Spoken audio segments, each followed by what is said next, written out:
오후의 시작, 세상의 모든 정보. 안녕하세요. 아나운서 임지웅입니다. 1달러당 1,500원 선을 위협하는 고환율 흐름이 좀처럼 꺾이지 않고 있습니다. 정부가 여러 대응책을 내놓고 있지만 환율은 쉽게 내려오지 않는 모습인데요. 이 고환율이 언제까지 이어질지, 또 내년 환율은 어느 정도 수준에서 움직이게 될지 잠시 뒤 경제 포커스에서 자세히 짚어보겠습니다. 요즘처럼 이 고물가 시대엔 단돈 10,000원이라도 아끼는 게 큰 힘이 되죠. 그래서 헬스장이나 미용실, 학원 같이 이렇게 자주 이용하는 곳일수록 조금이라도 절약해 보려고 선결제하는 분들 많습니다. 그런데 믿고 결제한 업체가 갑자기 폐업하면서 미리 낸 돈을 돌려받지 못하는 이른바 선결제 먹튀가 잇따르고 있습니다. 아껴보려던 마음이 오히려 더 큰 손해로 돌아오는 안타까운 상황인데요. 오늘 세무정 톡톡상담소 슬기로운 법률생활 코너에서 이 선결제 피해가 왜 반복되는지 짚어보고요.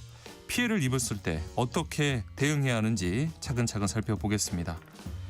저희 방송은 KBS 1라디오 유튜브 채널을 통해서도 실시간으로 시청 참여하실 수 있습니다. 많은 관심 부탁드리면서 KBS 1라디오 세상의 모든 정보 지금 시작합니다.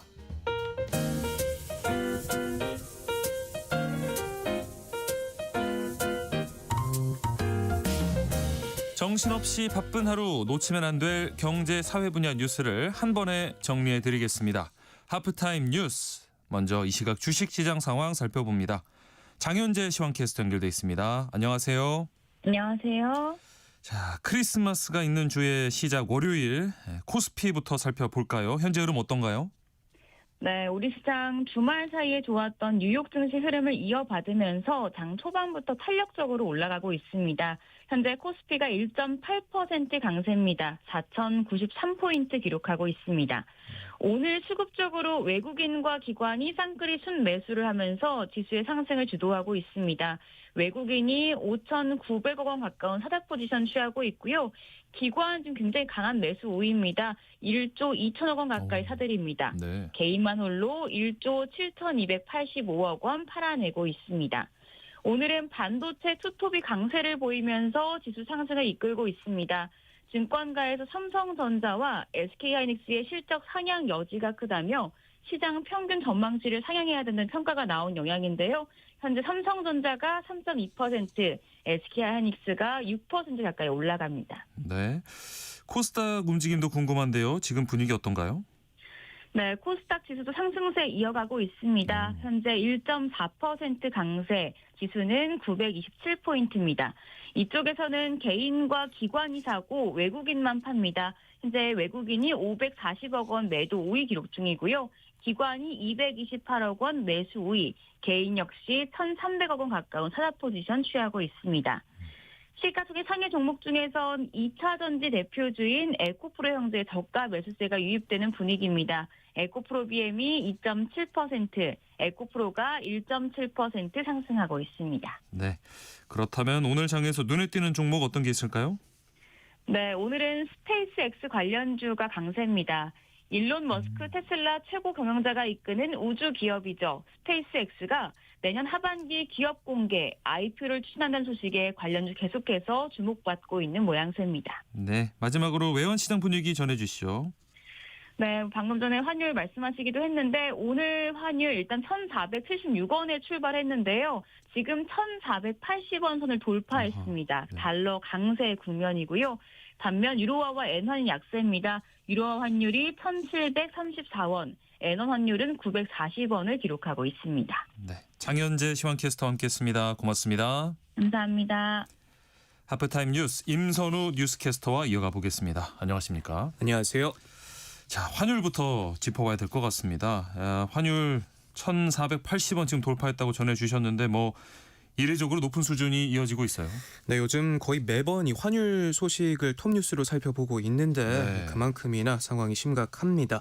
최근 원달러 월 평균 환율은 6달 내리 올랐고 연평균으로 놓고 봐도 27년 만에 가장 높은 수준에 오를 것으로 전망되고 있는데요. 네. 특히 연말 종가 기준 환율은 이 기업과 또 금융기관들의 내년 재무제표 작성 기준이 되기 때문에 정부가 곧 특단의 단기 대책을 내놓을 것이라는 전망에 무게가 실립니다. 네. 연말 종가가 높으면 외화 부채 원화 환산 금액이 늘면서 이 부채비율도 높아지거든요. 연말 고환율로 예상치 못한 환차손이 발생할 수 있고 기업 대출이나 투자 규모가 축소될 수도 있어서 한시가 급한 상황입니다. 네. 그러다 보니까 한은도 다급하게 이 임시 금통위를 열었던 거겠죠. 네, 한은이 임시 금통위를 연 건 작년 비상계엄 이후 1년 만인데요. 환율 안정을 위해 금융기관을 대상으로 한시적인 이 규제 완화와 인센티브 제공에 나섰습니다. 외환 건전성 부담금을 내년 1월부터 6월까지 6개월간 면제하기로 하고 또 같은 기간 외화 지급 준비금의 이자도 지급하기로 했는데 그럼에도 시장 반응이 신통치 않아서 정부는 올해 외환시장 폐장을 앞두고 총력전을 벌일 걸로 예상이 되고요. 이르면 이번 주 초부터 대규모 환해지에 나설 가능성이 크다는 관측도 나오고 있습니다. 이 환율 때문에 사실 물가도 걱정이에요. 네, 말씀하신 것처럼 이 복잡한 이야기들 차치하고도 이 고공행진하는 환율은 당장 우리 지갑에도 찬바람을 불어넣고 있는데요. 네. 이 수입 물가와 생산자 물가를 자극하면서 소비자 물가 전반에도 점진적인 상방 압력을 키우고 있습니다. 지난달 수입 물가 지수는 1년 7개월 만에 최고 수준을 찍었고요.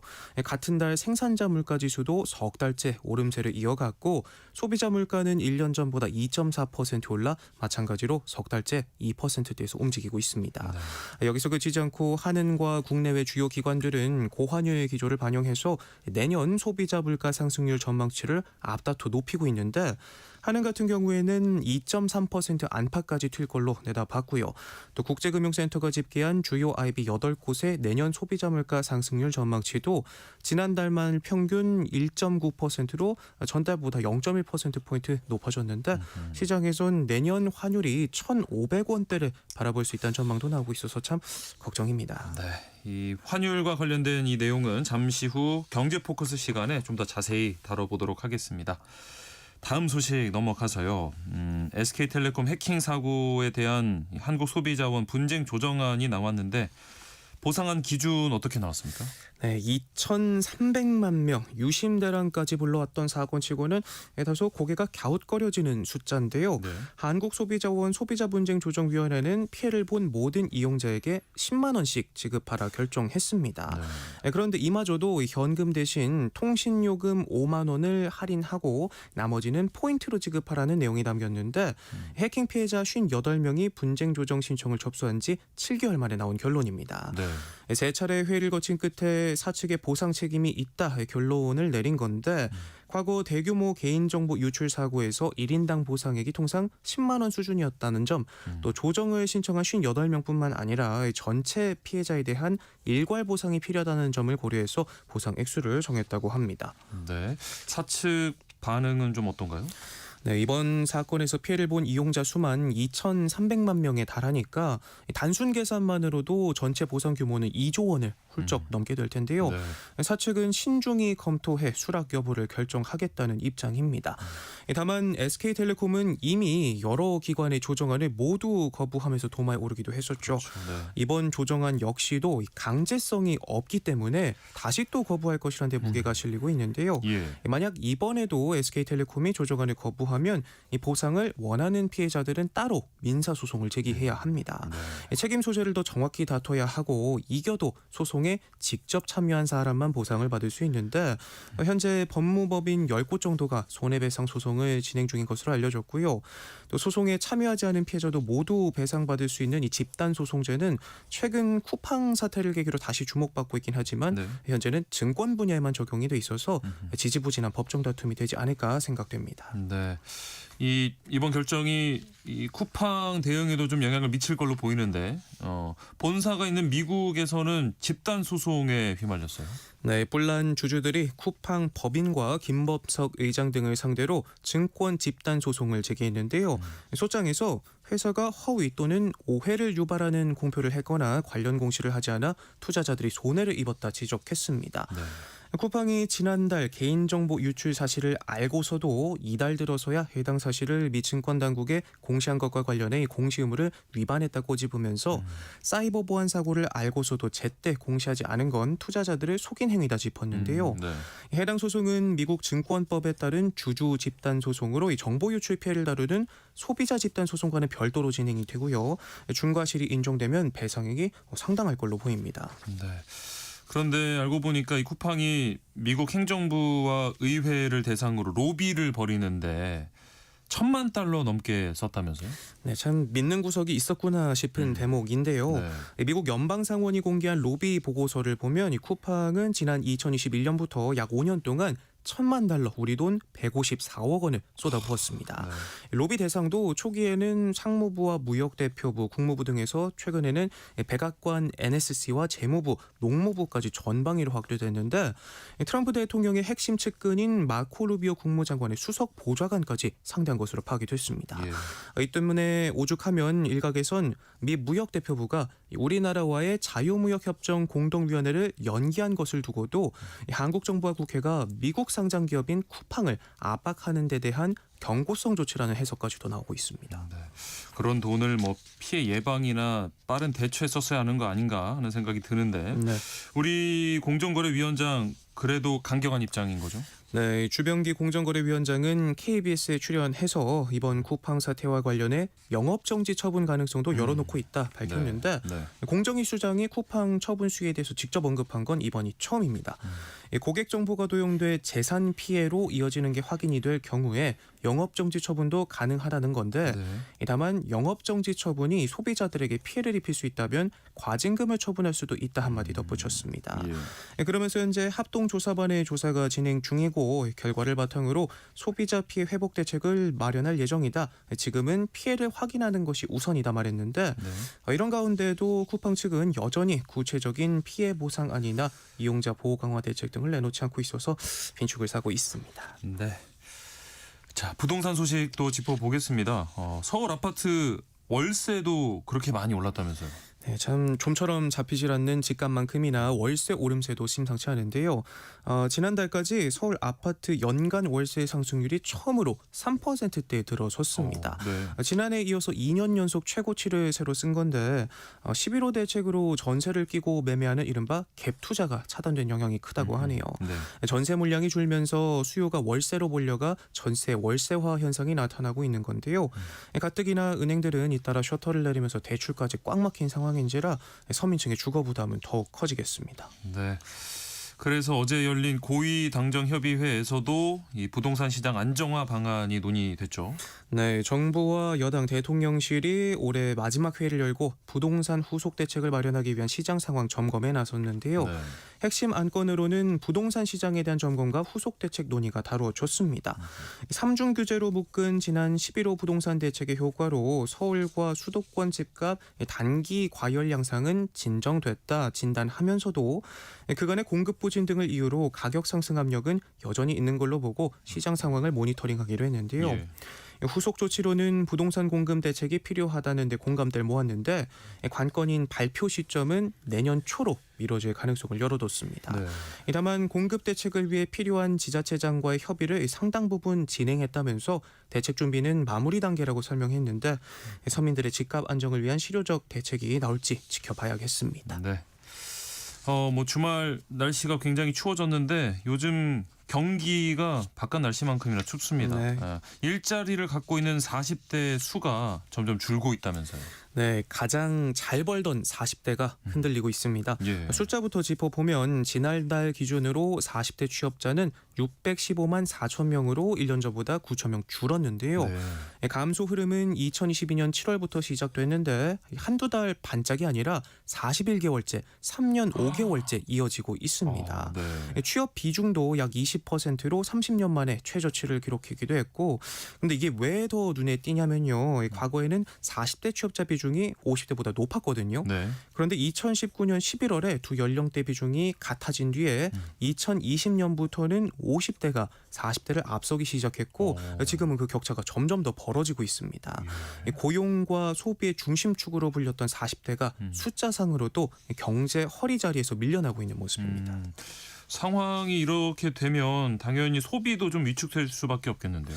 네, 연령 중에 가장 많이 벌고 또 가장 많이 쓰는 40대가 흔들리면서 실제로 소비 지출 증가율도 둔화하고 있습니다. 네. 이 40대가 왜 소비의 허리로 불리는지 통계로 보면 더 분명해지는데 국민 이전 개정 기준으로 보면 45세의 소득이 4,433만 원으로 정점을 찍고 네. 흑자 규모도 1,700만 원이 넘어서면서 가장 큽니다. 예. 이 돈을 많이 버는 만큼 또 지출도 많은 게 바로 40대인데 그런데 이 시기 고용이 흔들리면서 지출도 영향을 받는다는 분석들이 나오고 있습니다. 예. 실제로 가계 동향 조사를 보면 가구주가 40대인 가구의 올해 3분기 소비 지출 증가율은 1.4%에 그치면서 2년여 만에 가장 낮은 수준을 나타냈는데요. 네. 전문가들은 40대 고용 위축이 계속될 경우 이 내수 전반에 미치는 영향도 작지 않을 것으로 보고 있습니다. 사실 40대면 뭐 이제 한창 자녀들 학교 가고 하면서 돈 쓸 일도 많을 텐데 네. 자녀가 있는 가구 보니까 사교육비 지출도 감소했다고요? 네, 요즘 워낙 다 어렵다 보니까 이 학원비도 줄인 걸로 보이는데요. 네. 코로나 이후 처음으로 약 5년 만에 줄었다고 합니다. 예. 코로나 이후 필수 지출인 뭐 식료품이나 월세, 난방비 같은 지출은 오르고 내리길 반복했지만 이 사교육비는 소득이나 소비 여건과 관계없이 상대적으로 안정적으로 유지돼 왔는데 예. 가구당 사교육비가 줄었다는 얘기는 미래에 대한 투자마저도 줄여야 하는 굉장히 어려운 상황에 있다는 지표로 해석이 되고요. 그러네요. 네, 특히 이 감소폭에 있어서 소득 수준별로도 또 차이를 보인 터라 중저소득층은 이 고물가의 압박에 직접적인 타격을 받고 있다는 걸 확인할 수 있는 대목입니다. 네. 자, 다음 소식은 국내 우주 발사체 기업이죠. 이노스페이스가 뭐 그동안 발사가 몇 번 연기됐는데 첫 상업 발사에 다시 도전한다고요? 네, 세 차례 연기를 듣고 내일 새벽 국내 민간 우주 발사체 첫 상업 발사에 도전하는데요. 브라질 알칸타라 우주센터에서 우리 시간으로 23일 오전 3시 45분 한빛 나노를 쏘아 올립니다. 네. 앞선 시도에서는 밸브 이상이 발견돼 안전을 위해 발사를 중단해야 했는데 점검 결과 현재 추가적인 문제는 발견되지 않았다고 하고요. 기상 상황에 따라 시간은 조정될 수 있지만 현지에서 받은 발사 가능 기간 내 마지막 기회인 만큼 네. 성공 여부에 큰 관심이 모이고 있습니다. 네, 하프타임 뉴스 여기까지 하겠습니다. 지금까지 임선우 뉴스캐스터와 함께했습니다. 고맙습니다. 고맙습니다. KBS 라디오 세상의 모든 정보 함께하고 계신 지금 시각 12시 37분입니다. 이 시각 교통정보 알아보겠습니다. 오전 내내 돌발 구간이 많았던 만큼 여전히 곳곳에서 더딘 흐름 이어지고 있습니다. 중부 내륙고속도로 지선 대구 쪽으로 달성 2터널에서 달성 1터널 사이로는 작업을 하고 있어서 차량들 서행하고요. 중부 내륙고속도로 양평 쪽으로 문경 2터널 부근에서는 사고가 나면서 1차로가 막혀 있습니다. 이 여파바다 문경세제 일대로 속도 많이 떨어져 지납니다. 반대 창원 쪽으로는 여주분기점 부근과 또 감곡 일대로 더디게 지납니다. 영동고속도로 강릉 쪽으로는 동군포에서 부곡 사이와 또 용인에서 양지터널 사이로 정체고요. 이후 강원권 강릉 휴게소 부근 2차로에서는 장애물을 처리하고 있습니다.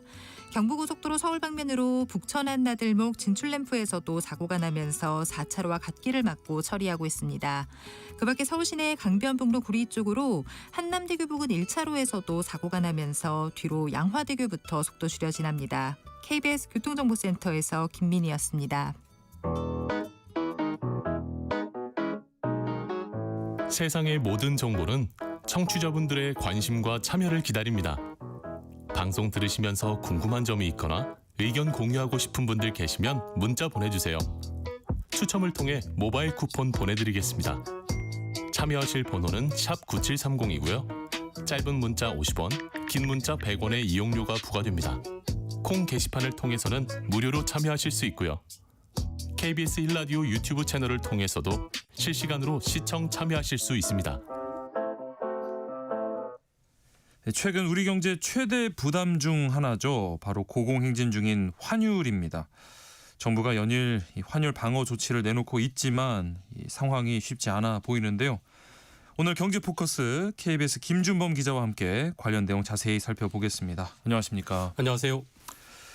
일단 오늘도 환율이 또 올랐더라고요. 네, 안 좋습니다, 별로. 지금 방송 직전에 확인하고 들어오니까 네. 1달러에 1,481원을 넘었습니다. 아이고, 네. 3시 반이 종가이기 때문에 뭐 얼마로 끝날지는 알 수는 없지만 올해 가장 높았던 때가 4월 9일 네. 1,484.1원이었습니다. 네. 한 3원 정도 남았는데 어쩌면은 그게 깨질 수도 있고 거의 근접할 수도 있고 예.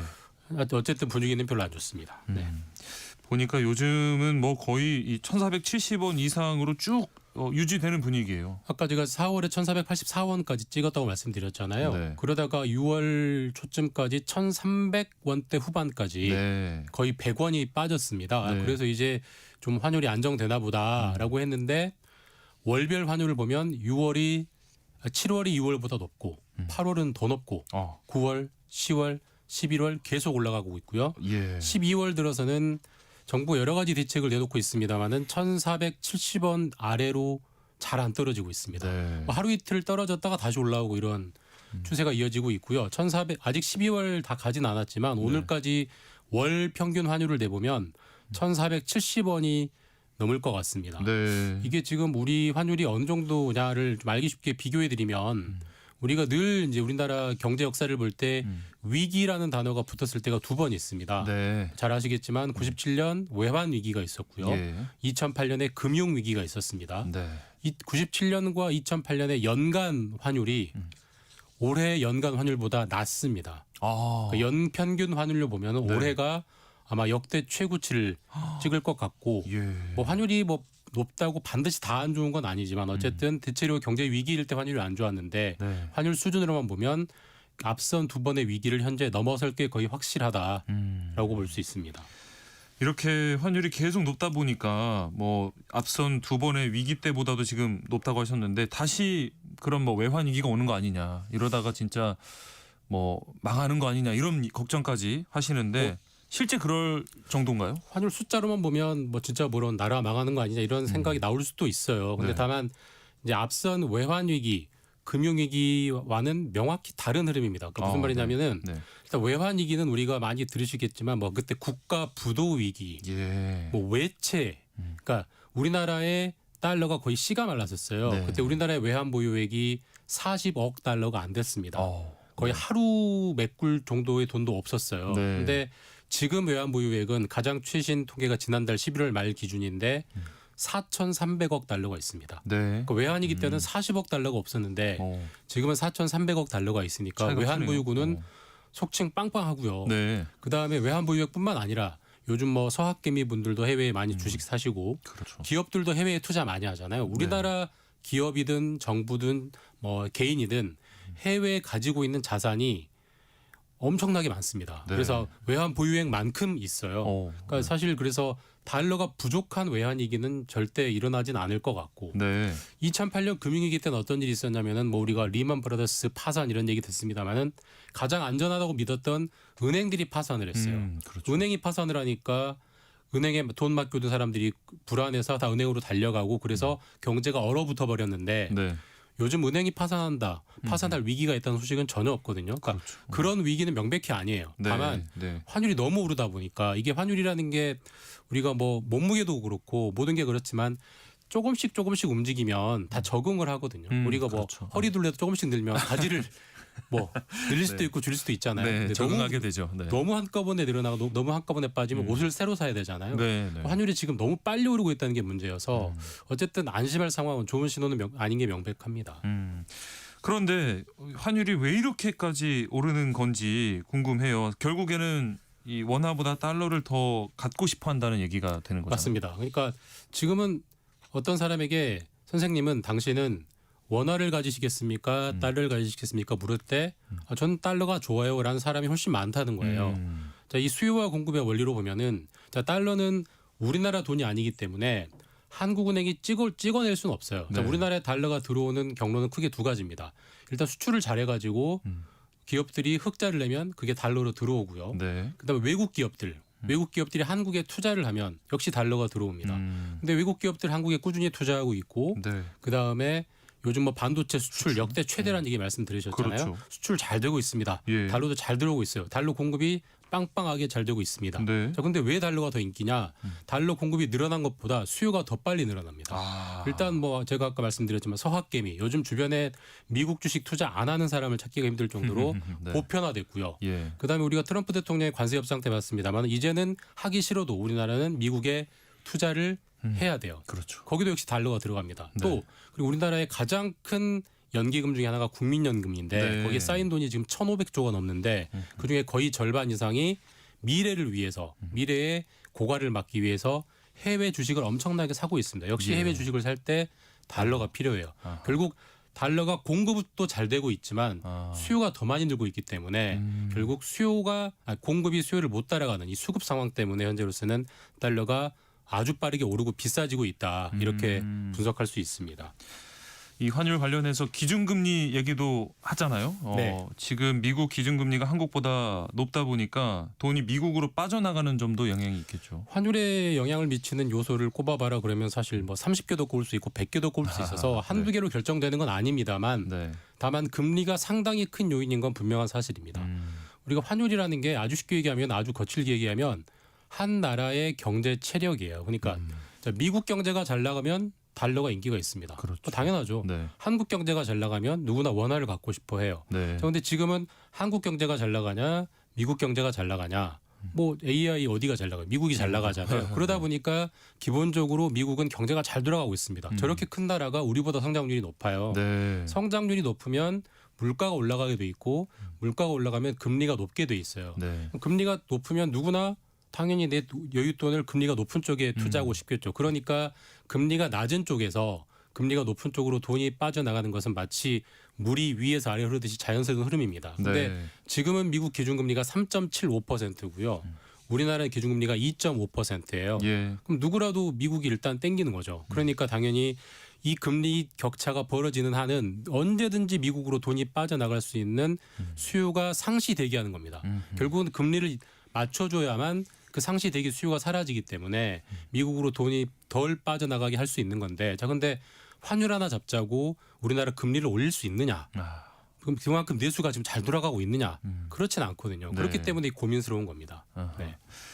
지금 그래서 뭐 정부가 온갖 대책들을 좀 찾고 있는데 한국은행이 지난 19일에 임시 금융통화위원회를 열었습니다. 예. 외환시장 안정을 위한 주요 조치들 의결했는데 어떻게 보셨어요? 이게 조치도 조치지만 임시 금통위가 열렸다는 게 방점이 있는 거예요. 그러니까 네. 금융통화위원회는 정기적으로 늘 회의가 잡혀 있는데 임시 예정에 없이 금요일에 열었습니다. 네. 우리나라 임시 금통위가 지금까지 딱 지난주 금요일 포함해서 5번 있었는데요. 예. 그럼 앞선 4번은 어떤 사건이 있을 때 열렸느냐? 첫 번째가 9.11 테러, 아. 두 번째가 2008년 금융위기, 예. 세 번째가 코로나 팬데믹, 아하. 네 번째가 비상계엄 때 열렸습니다. 오. 그러니까 그 정도 상황으로 환율 상황은 그 정도 급으로 네. 판단하고 있다는 겁니다. 네. 자, 그래서 임시금통위를 열어서 뭘 결정했느냐? 쉽게 말해서 은행들한테 신호를 줬습니다. 수단과 방법을 가리지 말고 외국에서 달러를 빌려오든지 네. 아니면은 외국 사람들한테 고객들한테 달러 예금을 받아서 땡겨 와라. 그러니까 뭐 기술적인 조치로 얘기하면은 외화 지급 준비금의 이자를 주겠다는 건데 되게 어려운 얘기인데 그러니까 예. 뭐 우리나라 은행들 상당히 글로벌 은행이기 때문에 원화 자산도 있지만 달러 자산도 있어요. 네. 근데 이 달러 자산에 대해서는 지금까지 그 달러 자산을 한국은행에 맡겼을 때 한국은행이 이자를 쳐주질 않았습니다. 근데 앞으로는 이자를 쳐줄게라는 신호를 줬어요. 네. 그러면은 예를 들어서 신한은행이나 국민은행 입장에서 한국은행 이자를 준다고 하니까 외국에 있는 달러를 한국으로 가지고 올 유인이 생기는 거잖아요. 네. 그리고 또 하나 외화 건전성 부담금. 이제 이거는 우리가 IMF 외환이기 때문에 생긴 건데 우리나라는 IMF 때 외채 달러 빚 때문에 나라가 거의 망할 뻔한 나라이기 때문에 네. 외채에 대해서 굉장히 알레르기적 반응을 가지고 있습니다. 그래서 달러를 빚내서 국내로 가지고 오는 거를 못하게 여러 가지 불이익을 줬어요. 그래서 단적으로 외화 건전성 부담금. 어떤 은행이 달러를 빚을 내 가지고 국내로 가지고 오면 그냥 부담금을 매겼습니다. 네. 그러니까 네. 빚내지 말라는 거였어요. 그렇죠. 그런데 이 부담금을 안 매기기로 했습니다. 그러니까 어쨌든 빚을 내서라도 가져와라. 그러니까 제가 좀 전에 말씀드렸듯이 수출 기업들이 달러를 잘 벌어들이고 있지만 그것만으로는 이 빠져나간 달러를 다 못 메꾸니까 어떤 형식으로든 달러를 빚내서 가져와라. 우리는 그 빚을 갚을 만큼의 충분한 외환 보유액이 있으니 걱정하지 말고 일단 부족한 공급을 메우자. 네. 이런 비상 조치를 내렸고 그런 조치를 내릴 만큼 지금 공급이 딸리는 게 사실입니다.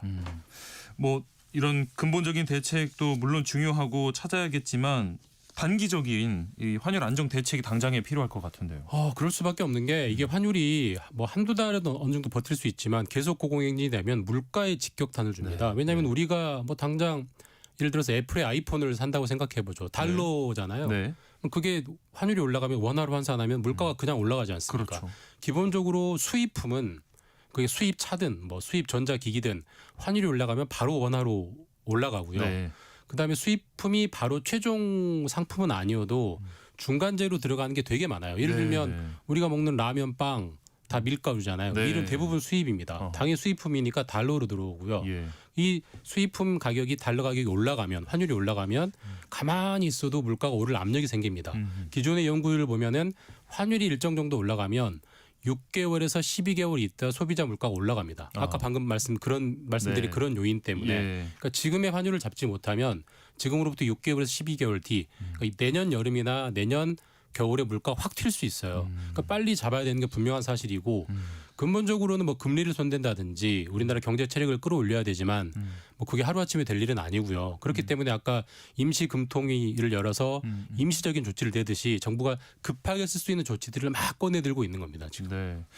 그러니까 지금 말씀해 주신 것 같은 지금 정부가 하고 있는 이런 단기 급한 조치들이 환율을 실제로 낮추는 데는 얼마나 도움이 되고 있을까요? 그러니까 지금 정부가 웬만큼 할 수 있는 거는 사실 이번 달에 거의 다 꺼냈어요. 그러니까 무슨 금리를 건드린다든지 큰 칼을 휘두르는 거 말고 작은 포크 수준은 다 꺼냈습니다. 네, 네. 근데 이번 달 내내 환율이 안 떨어지고 있고요. 방금 오늘도 1,480원을 넘고 있어요. 그래서 지금 정부가 단기적으로 할 수 있는 조치는 다 꺼내고 있는데 적어도 시장에서는 못 믿는 것 같습니다. 예. 지금 이 조치로 될까라는 의구심이 하나 있는 거고요. 네. 두 번째로 한국 정부가 별 일을 다 해봐야 이 미국과 한국의 기준금리 차이 이걸 어떻게 극복하겠느냐. 네. 결국 환율은 더 오를 거다. 자, 환율이 더 오를 거라고 생각하면 개인 입장에서는 가장 합리적인 대응법이 뭐냐면 내가 가지고 있는 달러를 굳이 바꾸지 않는 거예요. 왜냐하면 네. 지금 1,480원인데 내일 1,490원이 된다고 생각하면 네. 뭐하러 바꾸겠습니까? 그러니까 환율이 더 잠기는 겁니다. 네. 네. 그러니까 이 심리를 바꿔줘야 된다. 지금 한국 정부가 정말 큰 마음을 먹었구나. 이거 장난이 아닌데 환율이 떨어지겠는데라는 명백한 믿음을 주면 이제는 금고에 있던 환율을 꺼내와서 바꾸겠죠. 그러면은 달러의 공급이 늘어나니까 내려가기 시작할 텐데 아직 그 신호를 줄 정도로 정부가 명백한 아주 강력한 대책을 내놓지 못하고 있다라는 평가가 지배적입니다. 이러다 보니까 지금 내년 환율에 대한 걱정이 높습니다. 어떻게 계속 높은 수준이 유지될까요? 환율 전망은 주가 전망보다 100배는 어렵다고 해서 사실 저도 잘 모르겠지만 네. 일단은 해외 뭐 투자은행이라든지 각종 연구기관들의 환율 전망은 지금보단 낮아요. 그러니까 뭐 그렇다고 해서 1,100원, 1,200원 간다 이런 전망은 전혀 없고 네. 1,400원대 초반 정도로 내려갈 거다라고 전망하고 있고 네. 그 전망의 근거는 결국은 금리입니다. 우리나라가 금리를 올려서가 아니라 미국이 결국 이제 금리를 점점 내릴 거기 때문에 네. 한국과 미국의 기준금리 격차가 줄어드니 미국으로 돈이 빠져나갈 압력도 줄어들 거다라는 게 기본적으로 하나 깔려 있고요. 네. 우리나라에 한 가지 기다리는 호재가 있는데 내년 4월에 한국의 채권, 국채가 세계 국채 지수에 편입이 됩니다. 이게 무슨 네, 말이냐면은 네. 세계의 채권 큰 손들이 의무적으로 한국의 국채를 사야 돼요. 네, 그럼 네. 달러가 들어올 대기 수요가 기다리고 있어서 전망으로는 내년엔 좀 나을 거다라고 하는데 뭐 전망이 틀릴 때가 많아서 정확하게는 모르겠습니다. 네. 마지막으로 정말 짧게 한 뭐 20초 남아 있는데 그러면 이런 고환율 시대에 개인과 가게는 어떤 점 가장 유의해야 할까요? 일단은 뭐 해외 여행, 아, 유학 이런 게 당장 쉽지 않아지기 때문에 그건 한번 뭐 계획 있을 때 내가 6개월 전에 계산했다면 지금 다시 한번 계산해 보셔야 수지타산이 나올 것 같고요. 네. 다만 환율 급등락이 예상됩니다. 그러니까 오르든 내리든 폭이 클 것 같아요. 그래서 마무리해 주시죠. 좀 자산 배분을 할 때 계산을 염두에 두시고 안정적으로 배분하는 게 나을 것 같습니다. 네. 경제 포커스 KBS 김준범 기자와 함께했습니다. 고맙습니다. 감사합니다. KBS 라디오 세상의 모든 정보 1부 여기서 마무리합니다. 1시에 돌아옵니다. 소상공인시장진흥공단의 정책자금을 이용하고 계신 사장님, 잠시만 집중해주세요. 코로나19 피해로 지원받은 정책자금 성실히 상환해 오셨나요? 여러분의 노력이 이제 혜택으로 돌아옵니다. 상환 기간은 최대 7년까지 연장. 금리는 1%포인트 감면. 월 상환금 부담을 덜어드리는 소상공인 분할 상환 특례 지원. 자세한 신청 안내는 소상공인 정책자금 홈페이지에서, 문의는 통합콜센터 1533-0100으로 연락주세요. 필요할 때 곁에 있는 든든한 지원. 이 캠페인은 중소벤처기업부와 소상공인시장진흥공단이 함께합니다.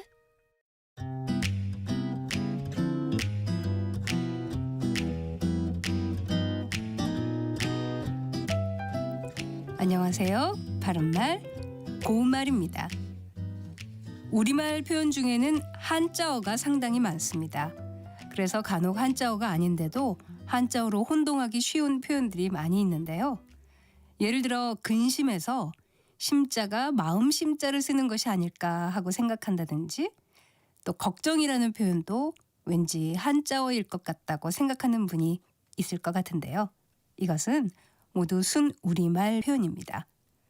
그렇다면 엄포라는 표현은 어떨까요?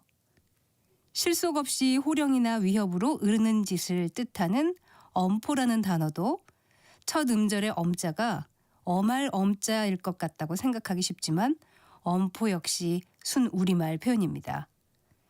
그리고 구실이라는 표현을 보면 이것은 한자어인 경우도 있고 또 순 우리말인 경우도 있어서 구별할 필요가 있습니다. 예를 들어 그는 틈만 나면 술 마실 구실을 찾았다 같이 쓰는 경우에는 핑계를 삼을 만한 재료라는 뜻인데요. 이때는 입구자에 열매 실자를 쓰는 한자어입니다. 그 밖에도 구실을 대다, 구실을 만들다 같이 쓰기도 하죠. 반면에 사람 구실, 아비 구실과 같이 쓰일 때는 자기가 마땅히 해야 할 맡은 바 책임이라는 뜻을 가진 순 우리말 표현입니다. 한글로는 같은 형태지만 한자어일 수도 있고 또 순 우리말 표현일 수도 있다는 점 유의하셔야겠습니다. 지금까지 바른말 고운말 아나운서 국혜정이었습니다.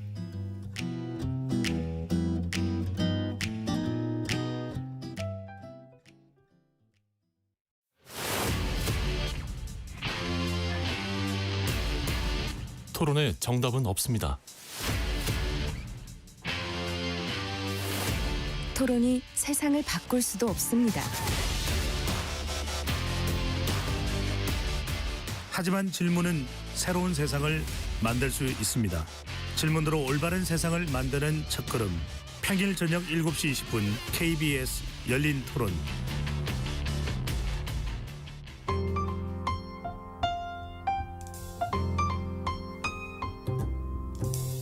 어떤 하루 보내고 계신가요?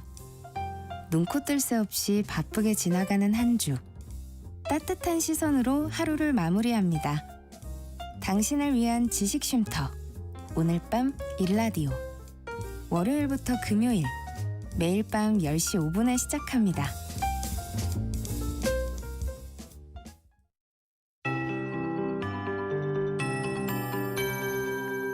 KBS 58분 날씨. 오늘 따뜻한 팥죽 한 그릇 어떠신가요? 1년 중 밤이 가장 깊은 날인 동짓날을 맞이했습니다. 오늘 아침 전국 내륙을 중심으로 영하 5도에서 영하 10도 안팎의 강추위가 이어졌는데요. 대관령의 아침 최저 기온이 영하 13.9도, 경북 봉화 영하 11.7도까지 떨어졌었고요. 서울도 영하 5.9도로 어제보다 더 추웠습니다. 영남 내륙 지역은 한파특보가 발효되기도 했는데요. 한낮에는 평년 이맘때 기온을 회복하겠습니다. 낮 기온 서울 4도, 대구 8도, 광주 9도로 어제보다 1도에서 5도 정도 높겠습니다. 성탄절 전날인 수요일까지는 큰 추위 없겠습니다. 오늘도 전국이 대체로 맑은 가운데 대기 확산이 원활해서 공기의 질도 쾌적하겠습니다. 내일 오후에는 수도권 등 서쪽 지역에 비가 내리겠고요. 밤에는 그 밖에 전국으로 확대되겠습니다. 비는 모레 아침에 대부분 그치겠고 기온이 낮은 강원 북부 산지에는 1cm 안팎의 눈이 내려 쌓이는 곳이 있겠습니다. 성탄절인 목요일에는 맑은 날씨 속에 찬바람이 강하게 불면서 다시 추워지겠는데요. 서울의 아침 최저 기온 영하 4도, 체감 온도는 영하 10도 안팎까지 뚝 떨어지겠고요. 특히 금요일에는 서울의 아침 기온이 9도까지 크게 떨어지겠습니다. 현재 서울의 기온이 2.8도입니다. 조하늘입니다.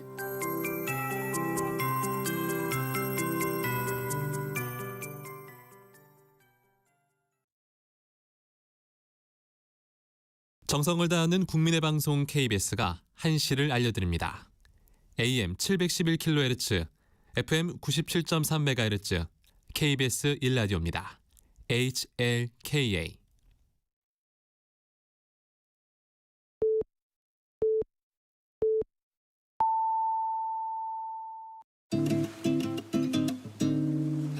나른한 오후를 책임질 영양 만점 지식 비타민. 세상의 모든 정보.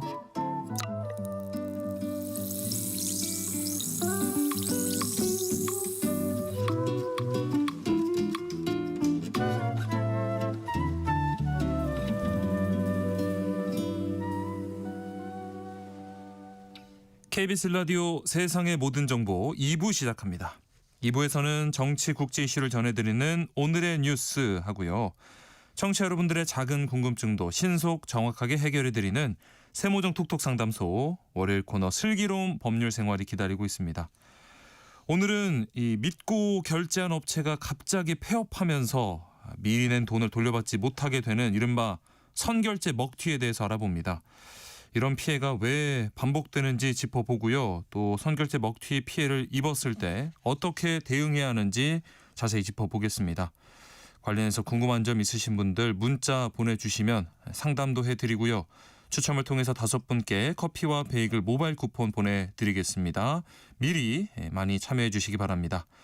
문자 보내실 곳은 샵 9730번입니다. 짧은 문자는 50원, 긴 문자는 100원의 정보 이용료가 있고요. 콩 게시판에선 무료로 참여하실 수 있습니다. 그럼 먼저 라디오 정보센터 뉴스 전해드립니다. 민주당이 내란 전담 재판부 설치법을 막판 수정해 오늘 본회의 상정을 강행했습니다.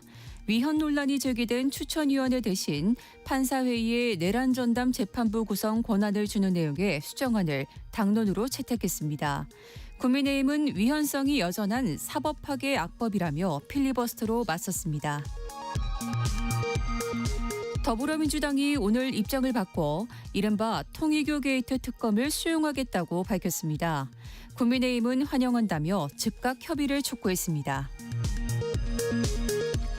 용산 대통령실의 청와대 이전 작업이 마무리 수순에 들어갔습니다. 오늘 춘추관 언론 브리핑을 시작으로 본격적인 업무에 들어간 가운데 이재명 대통령은 이번 달 말부터 청와대에서 직무를 시작합니다. 전국철도 노동조합이 내일부터 총파업을 예고한 가운데 파업에 돌입하면 고속열차 운행률이 평상시보다 33% 줄어들고 전철 운행률은 25% 줄어드는 등 열차 운행이 차질을 빚을 전망입니다.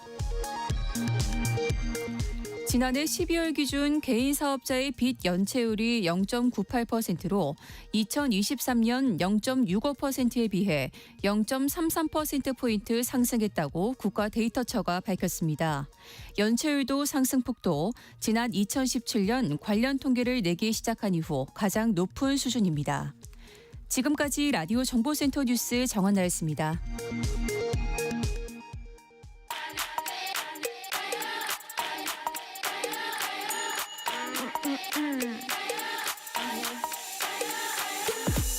혹시 뉴스 빠뜨리셨나요? 한낮에 전해진 소식들 꼼꼼히 정리해드리겠습니다. 오늘의 뉴스 조현정 시사평론가와 함께합니다. 안녕하세요. 네, 안녕하세요. 자, 용산 대통령실 시대가 3년 7개월 만에 막을 내리고요. 청와대 시대가 다시 시작됐습니다. 청와대 업무 오늘부터 시작이죠? 네, 오늘부터 언론 브리핑 시작으로 다시 본격화됩니다. 이달 중순부터 시작한 청와대 이전 작업도 이제 마무리 단계에 접어들었거든요. 네. 주요 수석실과 비서관실은 이미 다 이전 마치고 청와대에서 업무 보고 있고요. 그 시민들에게 개방되면서 아무래도 일부 훼손된 부분들이 있어요. 네. 그래서 이 부분 보수하는 작업 또 정보통신공사까지도 지난달에 다 마무리가 됐고요. 예.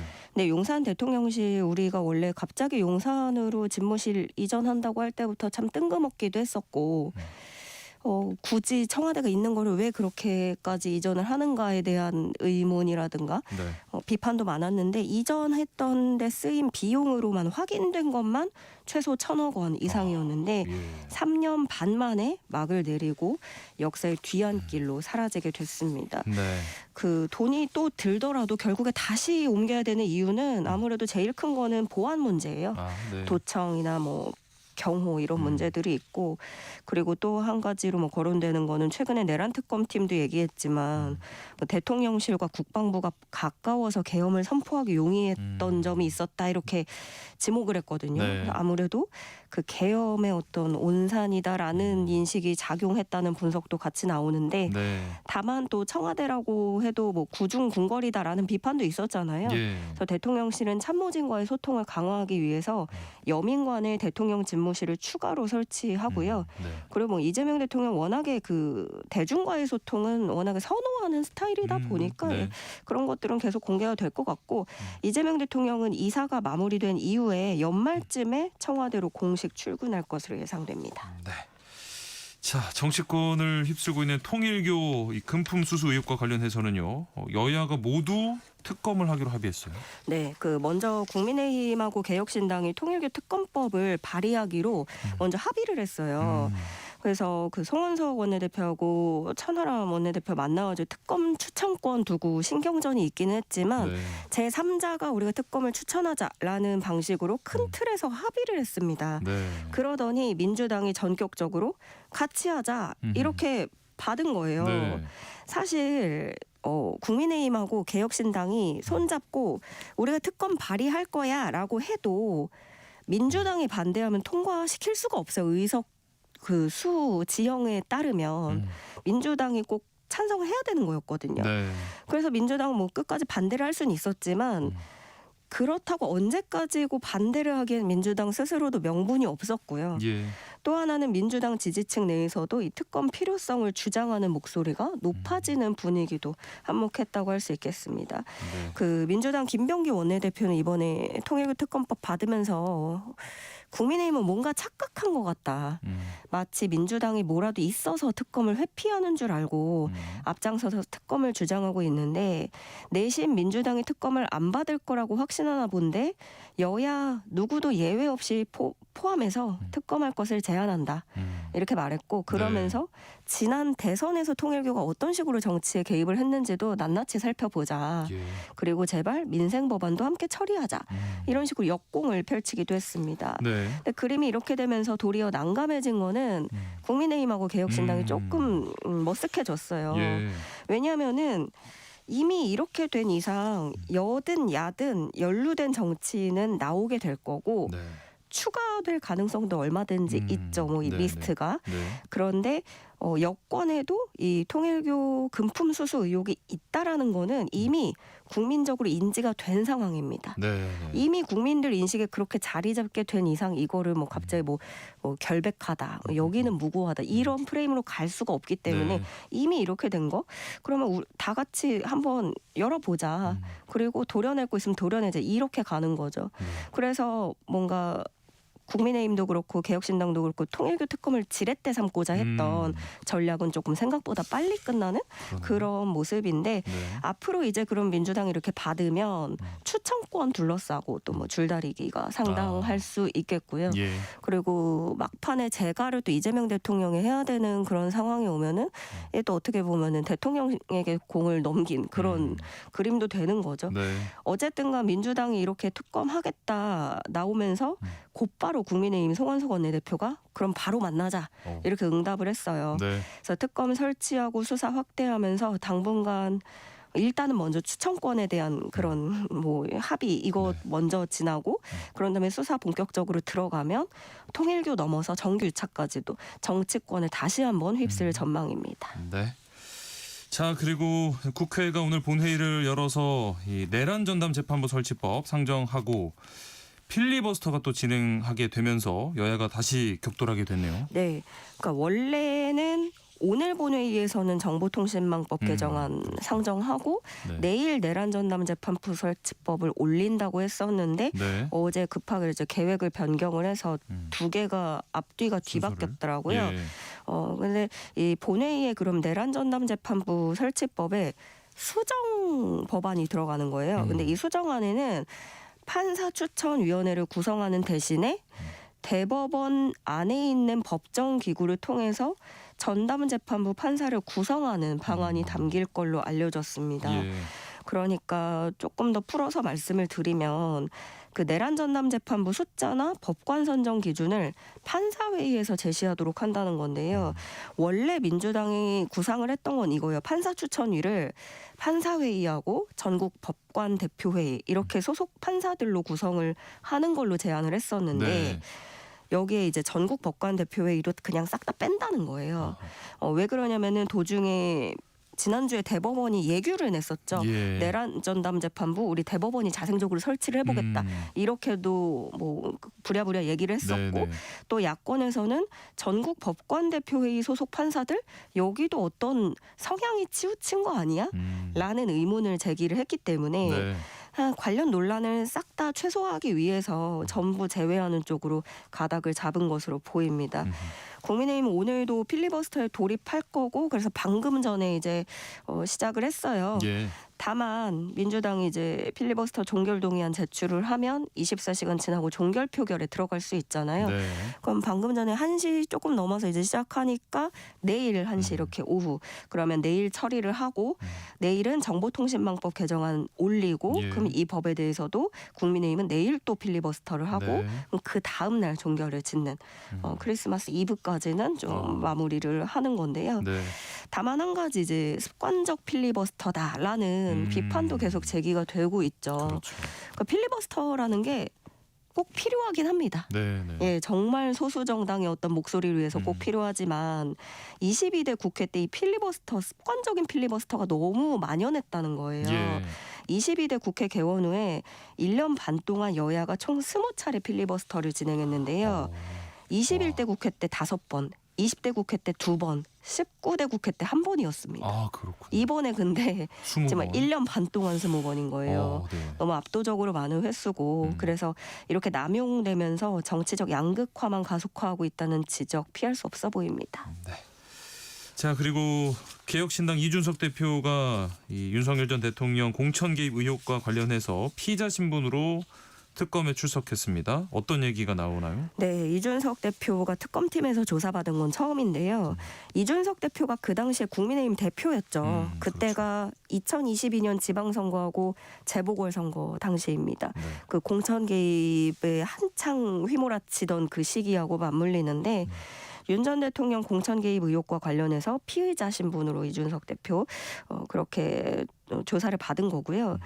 윤 전 대통령이 어떤 혐의를 받고 있냐면 2022년 4월 말에 이때는 당선인 신분이었어요. 예. 근데 그때 재보궐선거 그 강서구청장을 뽑아야 되는데 이 강서구청장 후보 공천에 개입한 의혹을 받고 있어요.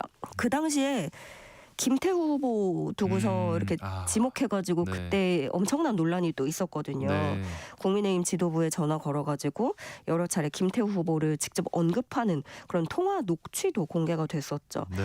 그래서 이준석 대표는 조사받고서 왜 본인이 피의자로 구성이 됐는지는 잘 모르겠다 이렇게 항변을 했는데요. 2022년에 윤 전 대통령이 나를 어떻게 대했는지는 모두가 알고 있다. 나와 윤 전 대통령을 공범으로 엮으려고 하는 건 굉장히 무리한 시도다. 이렇게 주장했습니다. 네.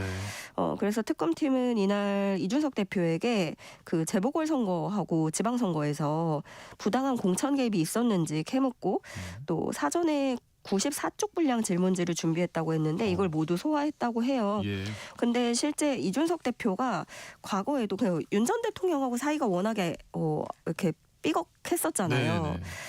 그때 그래서 본인이 국민의힘 대표이던 시절에도 윤 전 대통령이 막 강서구청장 공천, 포항시장 공천 개입하려고 하는 게 있다, 증거가 있다 이런 주장을 이준석 대표가 펼쳤거든요. 네. 그래서 특검은 이걸 물어본 거죠. 이준석 대표 당신은 왜 언론 이런 데서 그렇게 발언을 했는가? 무엇을 알고서 어떤 그런 배경은 무엇인가? 그런 것들을 주로 물어본 것으로 전해집니다. 네. 이 특검팀이 이준석 대표 조사뿐만 아니라 윤 전 대통령도 조사를 했는데 윤 전 대통령은 줄곧 혐의를 부인했다고요? 네. 그 의혹의 정점이라고 하는 윤 전 대통령 8시간 30분 동안 조사를 한 거고 특검은 그러니까 여러 갈래로 한쪽에서는 또 그 국민의힘 공천 개입이 메인이고 이준석 대표 조사하고 또 윤 전 대통령도 이렇게 조사를 하고 한 건데 특검팀이 160쪽 분량 질문지를 질문지를 준비를 했는데 윤 전 대통령 8시간 반 내내 그리고 160쪽 분량 질문 내내 혐의를 부인했습니다. 신문 내용에는 그 명태균 씨로부터 여론조사 결과 무상으로 받은 혐의, 또 김상민 전 부장검사로부터 공천 청탁을 대가로 그림을 받은 혐의, 또 서희건설 회장과 이배용 전 국가교육위원장, 여기 또 로봇계 사업가 서성빈 씨로부터 해서 뭐 귀금속 받고 금거북이 받고 이렇게 뭐 목걸이 받고 했던 혐의들 다 포함해서 두루 조사를 했다고 하는데요. 윤 전 대통령은 조사 내내 이제 혐의를 부인하기도 했고 그러면서 본인이 법리적으로 왜 죄가 안 되는지 왜 무죄인지 이거를 설명하는 데 주력한 것으로 알려졌습니다. 특검이 이준석 대표도 또 이 공천 개입 문제로 조사를 했기 때문에 그 이준석 대표 조사 결과 검토하고 조만간 윤 전 대통령도 이제 기소까지도 이어갈 텐데 그런가 하면은 이 김건희 여사 봐주기 수사 의혹으로 조사받기로 했던 이창수 전 서울중앙지검장 여기도 또 원래 조사가 예정돼 있었는데 불출석한다고 했거든요. 그리고 이런 와중에 특검 기한이 이제 얼마 안 남았습니다. 김건희 특검 마지막 하나 남은 건데 여기도 이제 곧 끝나서 한 일주일 정도밖에 안 남았거든요. 그래서 윤 전 대통령을 다시 대면으로 부르기에는 어려울 것으로 보입니다. 자, 그리고 심우정 전 검찰총장의 딸이 이 국립외교원과 외교부 채용되는 과정에 특혜 있었다는 의혹이 있었는데요. 이 국립외교원의 채용절차법 위반 행위에 대해서 과태료를 부과할 수 없다라고 하는 법제처 판단이 나왔네요. 네, 그 심우정 전 검찰총장 딸이 국립외교원하고 외교부에 채용되는 과정에 특혜가 있었다는 의혹이 있었잖아요. 그러니까 뭐 요약을 하자면 취업할 자격이 안 되는데 취업이 됐고 보니까 국립외교원하고 외교부가 둘 다 도중에 자격을 바꿔가지고 공고를 다시 내고 뭐 이런 식이었던 건데 먼저 올해 8월에 노동당국이 이렇게 판단을 합니다. 심우정 전 총장의 딸 특혜 채용권에서 외교부에서는 법 위반이 없었고 국립외교원에서는 위반 행위가 있었다라고 8월에 노동당국이 그렇게 판단을 합니다. 근데 이거는 과태료 대상이기도 하거든요. 그래서 노동부가 그럼 이렇게 판단이 나온 만큼 우리가 좀 할 수 있는 것들을 제재를 해보자 해서 법무부에 우선 문의를 합니다. 과태료 대상인데 과태료 물 수 있는가? 이걸 물어본 거죠. 그런데 여기서 걸리는 거는 주체가 국가기관이라는 거예요.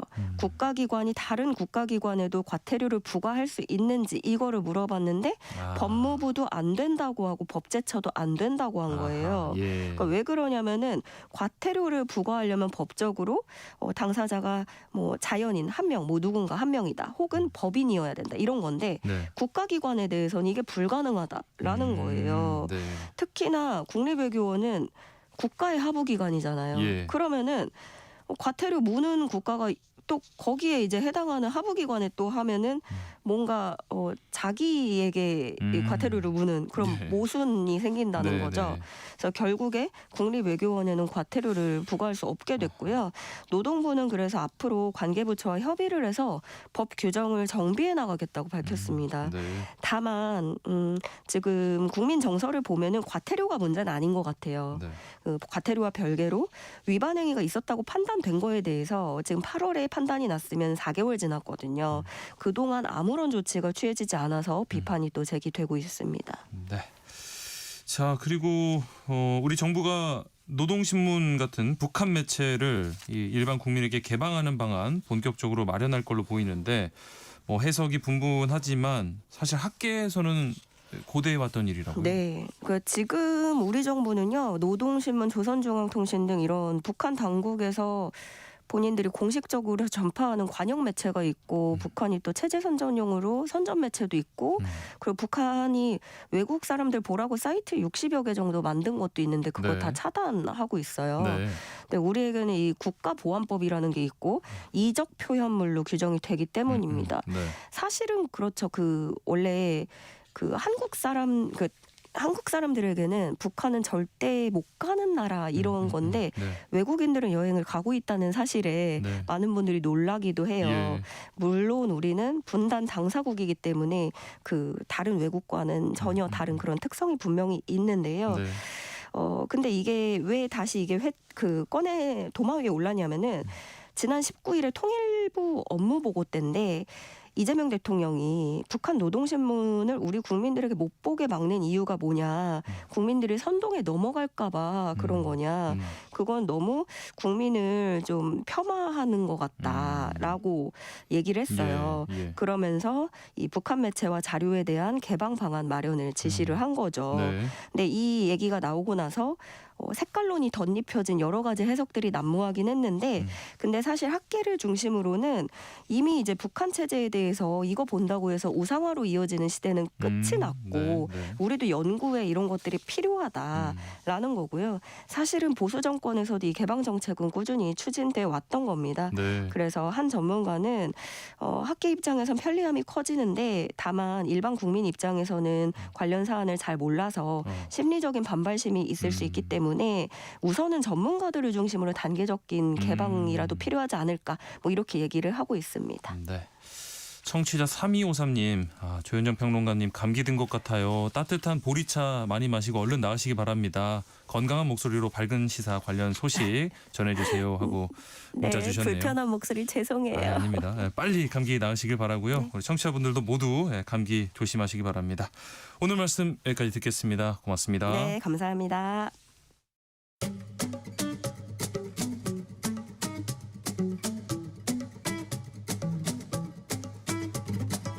지금 바로 세모정에 물어보세요. 당신의 모든 궁금증을 풀어드리는 세모정 톡톡 상담소. 생활 속 다양한 궁금증을 전문가와 함께 시원하게 풀어보는 세모정 톡톡 상담소. 월요일엔 일상 속 법과 관련된 의문점 쉽고 정확하게 설명해 드립니다. 슬기로운 법률 생활 천수희 변호사와 함께합니다. 안녕하십니까? 안녕하세요. 최근에 뭐 공부하면서 돈을 번다 이 아이디어로 인기를 끈 한 공부 앱 업체가 갑자기 파산하면서 많은 피해자가 발생했어요. 네, 맞습니다. 예치금을 내고 학습 목표를 달성하면 내가 낸 예치금에 더해서 추가 보상금을 받을 수 있다는 파트타임 스터디가 네. 갑자기 파산을 하면서 예치금을 낸 소비자들이 돈을 떼이는 피해를 이제 보게 되었는데요. 네. 피해자들이 개설한 오픈 채팅방에만 2천여 명에 달하는 피해자들이 모여 피해 상황을 공유하는 것으로 보아서 피해자의 숫자는 이보다 훨씬 더 많을 것으로 예측이 됩니다. 네. 이처럼 서비스 이용을 위해 미리 돈을 냈다가 업체가 폐업해 돈을 받지 못하는 이른바 선결제 사기는 헬스장, 체육시설, 미용실 등 우리 생활 전반에서 자주 이용하는 업종에서 발생을 하고 있습니다. 네. 파트타임 스터디 사례처럼 폐업으로 인해 먼저 결제한 금액을 돌려받지 못해 한국소비자원에 접수된 사례는 최근 5년간 1000건에 육박을 하는데요. 피해자가 소비자원에 신고하는 비율이 10% 미만인 점을 감안해 보면 사실 이보다 한 10배는 더 많은 피해자가 있을 것으로 예상이 됩니다. 그래서 오늘은 선결제 피해를 봤을 때 어떻게 대처를 해야 되는지 대처 방법과 피해를 예방하기 위한 예방법에 대해서 살펴보겠습니다. 네. 슬기로운 법률 생활 오늘은 선결제 피해 사례와 대처법에 대해서 살펴볼 예정입니다. 관련해서 궁금한 점 있으신 분들 문자로 참여해 주시기 바랍니다. 상담도 해드리고요. 추첨을 통해서 커피와 베이글 모바일 쿠폰 보내드리겠습니다. 문자 보내실 곳 샵 9730번입니다. 짧은 문자는 50원, 긴 문자는 100원의 정보 이용료가 있고요. 콩 게시판 KBS 라디오 유튜브 채널 통해서는 무료로 참여하실 수 있습니다. 이 폐업으로 인한 선불금 피해 주로 어떤 업종에서 많이 일어나나요?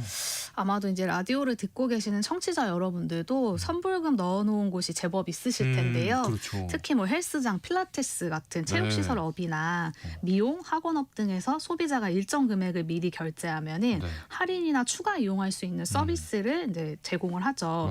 뭐 예를 들면 미용실에 30만 원 미리 이용권을 끊어두게 되면 이제 뭐 3만 원을 포인트로 더 지급을 한다거나 아니면은 이제 선결제를 하면 회원가를 적용해 준다거나 하는 이런 혜택을 받을 수 있는 거죠. 사실 이게 이제 엄청 큰 돈은 아니지만 생활에 자주 이용하는 곳이다 보니까 이 돈이나마 아껴보려고 했다가 업체가 영업난으로 폐업을 하게 되면 그 피해까지 모두 떠안게 되는 상황이 발생하게 됩니다. 이러다 보니까 이 올해 국감에서도 이 선결제 문제가 다뤄졌잖아요. 네, 맞습니다. 그 국회 입법조사처의 2025 국정감사 이슈 분석 보고서에 따르면 소비자의 선불금 피해 사례 역시 정무위원회의 올해 주요 국감 이슈 중 하나였습니다. 근데 이제 이러한 피해가 계속 발생하는 이유에 대해서 방문 판매업 37조는 다단계 판매업자 및 후원 방문 판매업자는 소비자 피해 보상을 위한 보험 계약 등을 의무적으로 체결을 해서 이제 이런 업자들 같은 경우에는 문제가 생겼을 때 보험으로 처리를 할 수 있게끔 되어 있거든요. 근데 이에 반해서 방문 판매나 계속 거래 등의 경우에는 피해를 대비한 보험 계약 체결이 권장 사항에만 해당을 해서 업체가 자발적으로 보험에 가입을 하지 않는 이상은 피해를 보상받을 수가 없는데요. 그래서 이제 뭐 헬스장이나 필라테스 이용 계약을 체결하는 것은 이러한 계속 거래에 해당을 해서 소비자 피해 보상 보험 계약의 체결이 의무 사항이 이제 아닌 겁니다.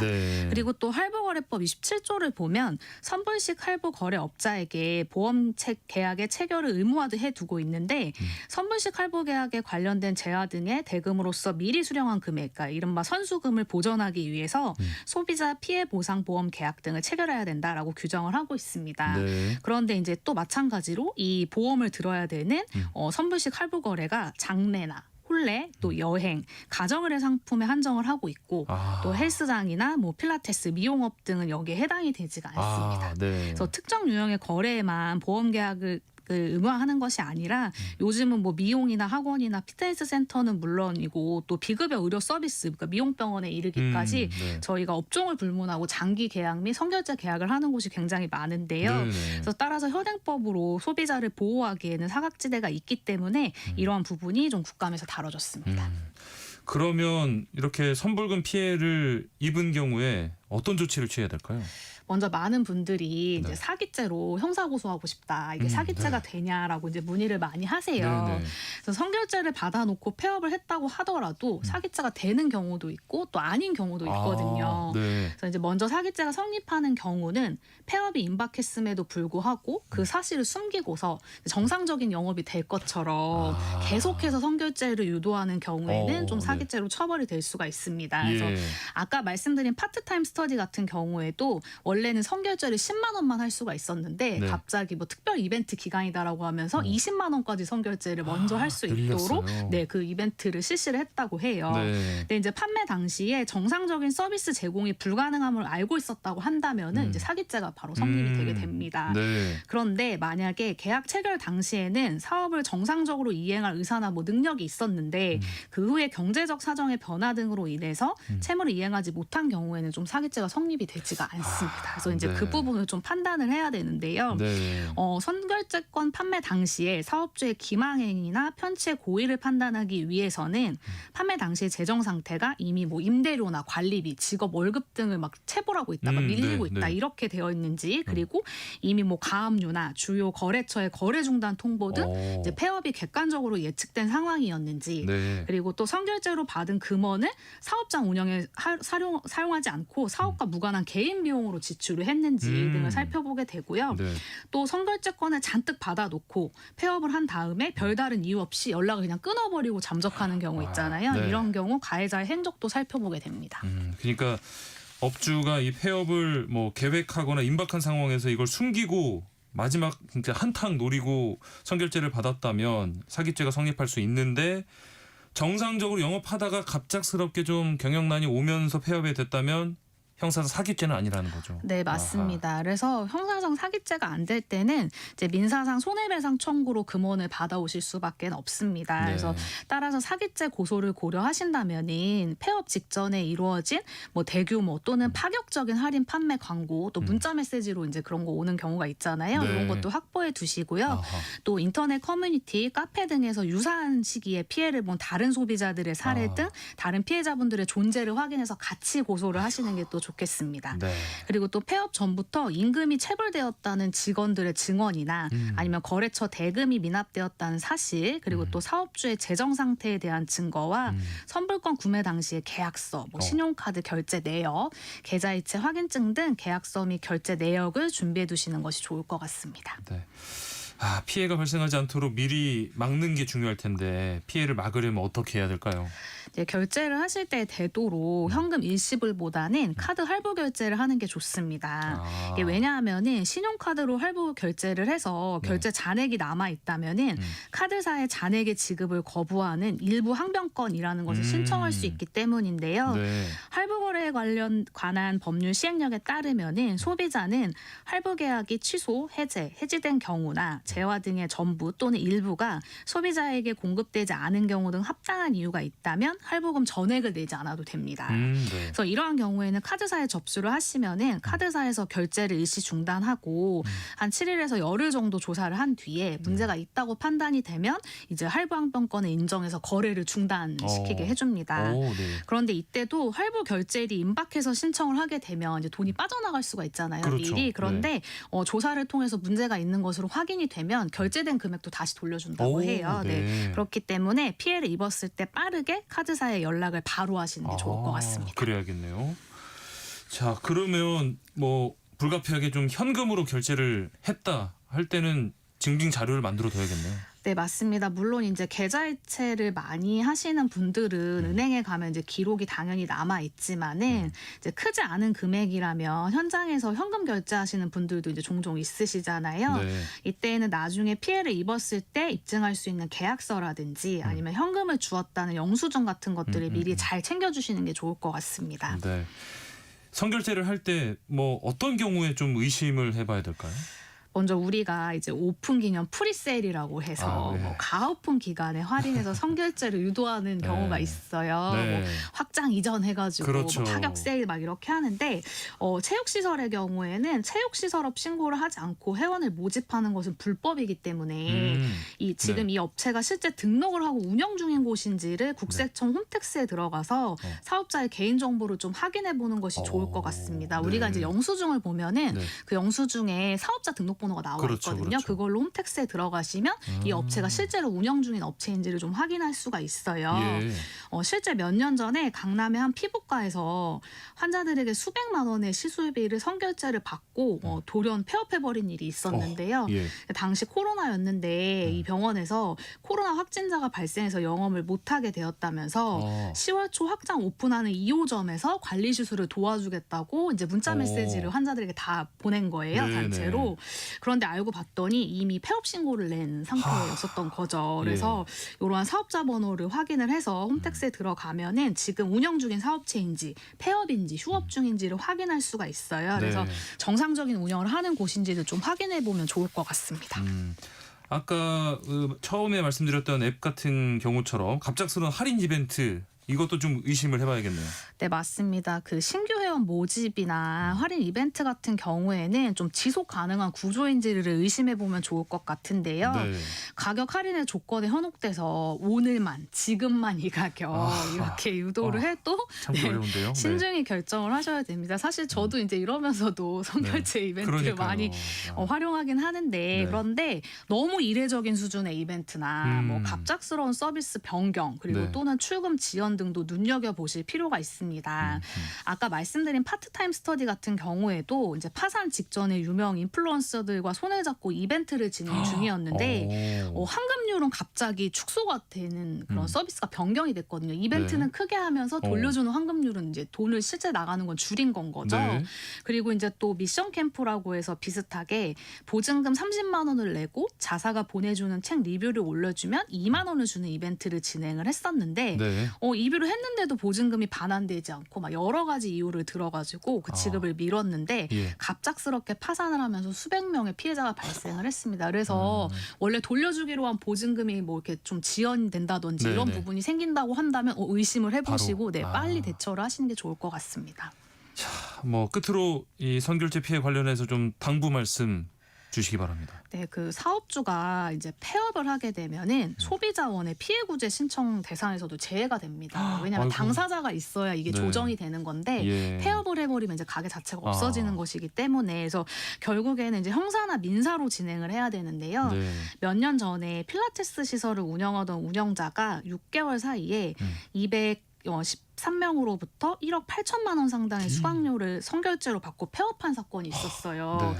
굉장히 큰 규모죠. 예. 근데 필라테스 시설 4곳을 운영하다가 이제 뭐 인건비나 건물 관리비 등이 증가하면서 적자가 느니까 범행을 한 것으로 조사가 됐습니다. 예. 근데 이 가해자는 더 이상 대출을 받을 수 없는 것을 알았는데도 SNS에 계속 홍보를 하고 폐업 3일 전까지 회원을 모집했다고 해요.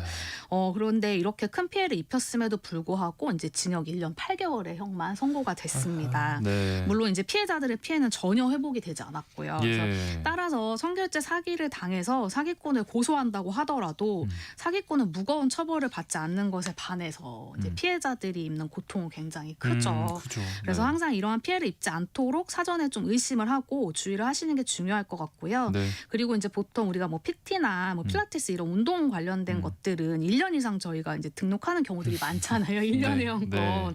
그런데 이제 너무 이제 가급적 선결제를 하실 때 짧은 기간에 소진할 수 있는 것들을 좀 선택을 하신다고 한다면은 우리가 이제 피해를 좀 예방할 수 있는 방법이 아닐까 생각이 됩니다. 네. 슬기로운 법률생활 오늘은 선결제 피해 대처 방법과 피해 예방법에 대해서 이야기 나눠봤습니다. 관련해서 궁금한 점 있으신 분들 또 상담 필요하신 분들 문자 받고 있습니다. 샵 9730번으로 보내주시면 되고요. 짧은 문자는 50원, 긴 문자는 100원의 정보 이용료가 있습니다. 그리고 콩 게시판이나 KBS 1라디오 유튜브 채널 통해서는 무료로 참여하실 수 있습니다. 에드 시런이 부른 Shape of You 듣고요. 상담으로 이어가겠습니다. 에드 시런의 Shape of You 함께 들어봤습니다. 바로 문자 상담으로 넘어가겠습니다. 2907님. 카드 결제와 현금 계좌 이체 중에 먹튀가 발생했을 때 대처에도 차이가 있을까요? 새해 가족들 이 헬스장 선결제 혜택이 많아서 등록하려는데 어떤 거 챙겨야 될지 궁금하다고 하시네요.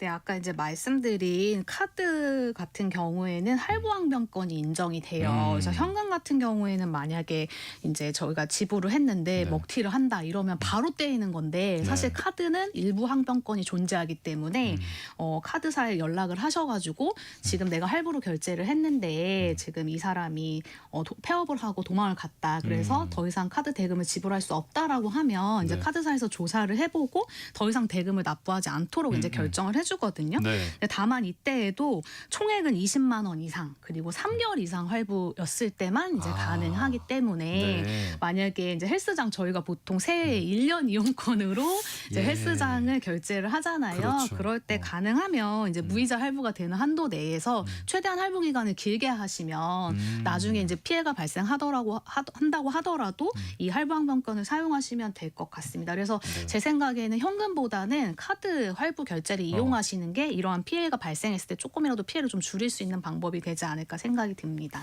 사실은 근데 이럴 때 현금으로 하면 조금 더 할인을 네, 해줘서 사실 이제 하긴 그게 하는데요. 이제 문제여가지고요. 예. 네, 맞습니다. 3176님, 이미 선결제를 했는데 연락이 두절되면 가장 먼저 해야 될 조치가 뭘까요? 소비자가 좀 적극적으로 활용 가능한 안전장치 있을까요? 이제 사실은 다른 피해자들이 있는지를 조금 확인해 보시면 좋을 것 같아요. 네. 왜냐하면 이제 뭐 무조건 연락이 두절됐다고 해서 네. 이게 아까 말씀드린 대로 사기죄가 될 수도 있고 안 될 수도 있는 상황이기 때문에 네. 다른 피해자들이 이제 유사한 시기에 피해를 받는지를 일단 살펴보시면 좀 좋을 것 같고요. 예. 그리고 이제 민사소송으로 돈을 받는 것 같은 경우에는 시간이 너무 오래 걸리기 때문에 저희가 이제 보통은 형사적 그러니까 사기죄로 먼저 고소를 하시면 사실 이 가해자 입장에서도 조금 압박을 받는 요소들이 있어요. 내가 이제 사기죄로 진짜 잡혀가게 되면 징역형을 산다라고 압박이 되면 일부 피해라도 변제하는 경우도 분명히 존재하기 때문에 네. 정말로 이분이 지금 폐업을 하고 연락 두절이 돼서 잠적한 것이 분명하다고 한다면 사실상 이제 형사 고소를 통해서 진행을 하시는 게 좋고요. 이때는 아까 말씀드린 대로 그동안 막 파격적으로 막 할인한다고 했던 광고라든지 문자 메시지라든지 이런 증거랑 그다음에 내가 결제를 한 그 계약서라든지 내역 이런 부분들을 같이 지참을 하셔서 빠른 시간 내에 좀 고소를 하시는 게 제가 봤을 땐 제일 좀 좋은 방법일 것 같습니다. 네. 5085님, 헬스장을 1년 선결제해서 다니다가 한동안 못 갔는데 오랜만에 갔더니 폐업한 상태입니다. 이럴 때 조금이라도 환불받을 수 있는 방법이 있을까요? 이제 아까 말씀드린 대로 네, 맞습니다. 그래서 이제 소비자원에 저희가 분쟁 조정을 하는 것도 폐업을 하지 않은 상태에서만 가능하기 때문에 이런 경우에는 이제 민사 소송을 통해서 환불을 받아와야 되는 상황이거든요. 근데 사실상 저희가 이제 이런 경우에 민사 소송을 제기하게 되다 보면은 이 가해자 이제 사기꾼이 자력이 없는 경우가 굉장히 많아요. 그래서 소송을 끝까지 가서 이겼음에도 불구하고 이 사람이 이제 변제할 돈이 없어가지고 결국에는 이제 환불을 받지 못하는 경우가 있을 수가 있기 때문에 이 선결제 피해 같은 경우에는 예방을 하는 것이 사실 그 대처 방법을 알아보는 것보다 훨씬 더 중요하다고 말씀드릴 수가 있겠습니다. 네, 시간도 오래 걸리고 많이 힘드실 것 같고요. 1300님, 아들이 스터디 카페 한 달치 선결제를 했는데 바로 월초에 취업이 돼서 해지를 해달라고 했다가 거부당했습니다. 돌려받을 수 있을까요? 보통은 이제 이 그 스터디 카페 계약을 했을 때 좀 약관 같은 걸 살펴보셔야 될 것 같은데요. 선결제를 했다고 하더라도 전혀 이용을 하지 않은 상태에서 환불을 요청했을 때 뭐 일부 위약금이 발생해서 그걸 제외하고 뭐 돌려주는 경우는 있지만은 이렇게 전부 다 안 된다라고 하는 것은 좀 문제가 있을 것 같아요. 그래서 우리가 뭐 1개월 이상 서비스를 제공받는 계약은 방문 판매법에 적용을 받거든요. 그래서 그때에도 이제 실제 지불한 금액을 기준으로 해가지고 저희가 이미 사용한 금액은 만약 사용한 금액이 있다고 하면 제외하고 그다음에 사용한 금액이 없다고 한다면은 그 전액에서 위약금을 제외한 나머지 금액은 전부 돌려주도록 되어 있거든요. 그리고 그 위약금 같은 경우에는 전체 우리가 낸 금액의 10%를 넘어가면 안 되도록도 되어 있어요. 그래서 만약에 약관에 10% 넘는 위약금이 발생한다고 적혀 있어도 그거는 약관규제법상 무효입니다. 그래서 우리가 선결제로 뭐 여러 차례 뭐 운동권을 끊는다거나 아니면 뭐 아까 미용시설 이런 거 했었을 때 뭐 그동안 사용한 것 다 제외하고 그것도 이제 그때는 이벤트가였지만 지금 정가로 제외한다 이런 것들도 사실은 다 이제 불법이에요. 그래서 원래 사용한 금액 나누기 그다음에 위약금만 제외하고 다 돌려주셔야 되는데 지금 이처럼 아예 사용도 안 했다라고 한다면 위약금만 제외하고 나머지 금액에 대해서는 달라고 요청하실 수가 있습니다. 네. 자, 오늘 문자 주신 분들 2907님, 3176님, 5085님, 1300님 모두 커피와 베이글 모바일 쿠폰 보내드리겠습니다. 슬기로운 법률생활 천수희 변호사와 함께했습니다. 오늘 말씀도 고맙습니다. 감사합니다.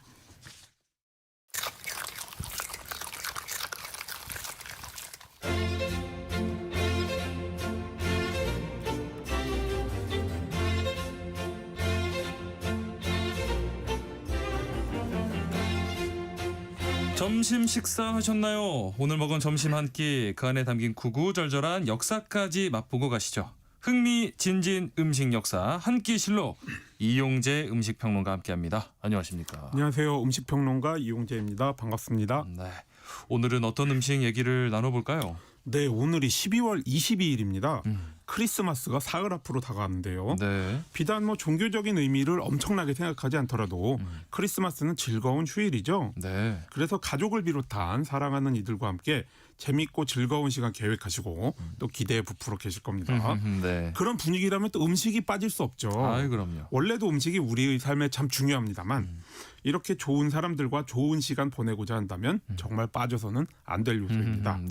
그걸 우리는 물론 세계인들이 모르지 않기에 크리스마스 나름의 독특한 음식 문화가 있는데요. 오늘은 크리스마스를 며칠 앞두고 맛배기랄까요? 세계의 음식 문화에 대해서 두루 살펴보겠습니다.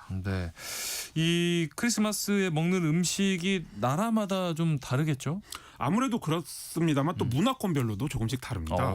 일단 가장 눈에 들어오는 건 통구이입니다. 통구이. 네, 가족이나 사랑하는 사람들이 함께 모여서 식사를 할 때 큰 단백질 덩어리가 식탁에 오르면 일단 보기에도 좋고요. 또 썰거나 저며서 나눠 먹는 즐거움도 상당합니다. 그래서 이제 영국을 비롯한 유럽에서는 오리나 거위, 칠면조 같은 가금류를 통으로 구워서 먹습니다. 한편 미국에서는 햄, 그러니까 이제 돼지의 뒷다리죠. 이걸 이제 통으로 소금에 절여 만든 가공육에 꿀 등을 발라가지고요. 오븐에 또 서너 시간 동안 구워서 식탁에 올립니다. 이 중세에는 멧돼지 대가리 통구이를 먹었다고 하니까 인류의 형편이 많이 나아진 셈이죠. 한편 요즘은 이제 립 로스트, 그러니까 갈비 가운데 서너 마디를 이제 크게 통으로 구워서 먹기도 합니다. 그러니까 통갈비 구이인데요. 이건 이제 쇠고기 값이 우리보다 훨씬 싼 미국에서도 10만 원 단위로 비용이 상당히 많이 들어갑니다. 네, 방금 말씀해주신 통구이는 멧돼지 머리의 통구이로 정정하도록 하겠습니다. 이 고기를 뭐 많이 먹는 것 같은데 고기 말고 다른 음식 먹는 나라도 있나요? 네, 모든 나라에서 크리스마스라고 고기를 먹는 건 아닙니다. 가톨릭 교회에서 이제 성스러운 휴일에 육식을 금하는 규율을 지킨다는 차원에서 생선을 먹는 경우도 있죠. 예를 들면 이제 폴란드 같은 동부나 중앙 유럽에서는 크리스마스에 잉어를 통으로 먹습니다. 잉어. 네. 근데 이게 또 재미있는 게요. 크리스마스 직전에 잉어를 구하면 품귀 현상 탓에 없어가지고 그러겠죠. 가정에서 미리 살아있는 잉어를 사다가 욕조에서 한참 키워서 먹는 그래서 인터넷에 욕조에 있는 거대한 잉어, 어른 남자 팔뚝보다 더 큽니다. 이런 잉어의 사진이 있더라고요. 그래가지고 보고 정말 한참 웃었습니다. 야, 욕조 안에 잉어를 키운다는 거 상상도 못 해본 일인데 그러니까요. 굉장히 이색적이네요. 메인 음식은 이런 거 같고요. 그러면 디저트로 넘어가서 크리스마스 대표적인 디저트, 글쎄 제가 생각했을 때 떠오르는 건 케이크일 것 같은데. 네, 맞습니다. 이제 크리스마스에는 디저트고 또 디저트라면 케이크죠. 아무래도 이제 케이크라는 음식이 단맛 중심이라 즐거운 상황에 잘 어울리기도 하고요.